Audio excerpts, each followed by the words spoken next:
তীব্র দাবদাহে যখন জনজীবন অতিষ্ঠ, তখনই ঢাকা ৫ আসনের মাননীয় সংসদ সদস্য আলহাজ মশিউর রহমান মোল্লা সজলের পক্ষ থেকে মানবতার ফেরিওয়ালা কাউন্সিলর পদপ্রার্থী ৪৮ নং ওয়ার্ড আওয়ামী লীগের আইকন জনাব মোহাম্মদ জাহিদুল কবির রাজু জনসাধারণের মাঝে সুপেয় ঠান্ডা পানি ও শরবত বিতরণ করেন। আমাদের মাঝে এসে উপস্থিত হয়েছেন ৪৮ নং ওয়ার্ড শ্রমিক লীগের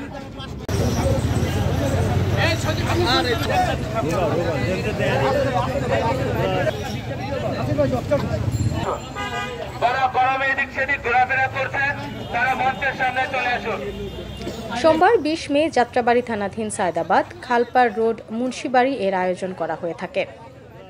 উক্ত আয়োজনটি পরিচালনা করেন ৪৮ নং ওয়ার্ড কৃষক লীগের সাধারণ সম্পাদক নাজমুল হুদা সজল। এ সময় আয়োজনে উপস্থিত ছিলেন সাবেক বৃহত্তর ডেমরা থানা আওয়ামী লীগের সহসভাপতি জনাব মুশফিকুল মান্নান বায়ু চেয়ারম্যান, যাত্রাবাড়ী থানা আওয়ামী লীগের সাধারণ সম্পাদক পদপ্রার্থী জনাব কৌশিক আহমেদ জসিম, হাজী মোহাম্মদ শরীফ উদ্দিন, ৪৮ নং ওয়ার্ড যুবলীগের ফয়সাল আহমেদ ফালান, মনোয়ার ইসলাম মনির, শাহিন, জয়নাল আবেদিন, মিল্টন, সাবেক বৃহত্তর ডেমরা থানার ছাত্রলীগের ভারপ্রাপ্ত সাধারণ সম্পাদক জনাব হারুনুর রশিদ শান্ত ও অন্যান্য নেতৃবৃন্দ উপস্থিত ছিলেন।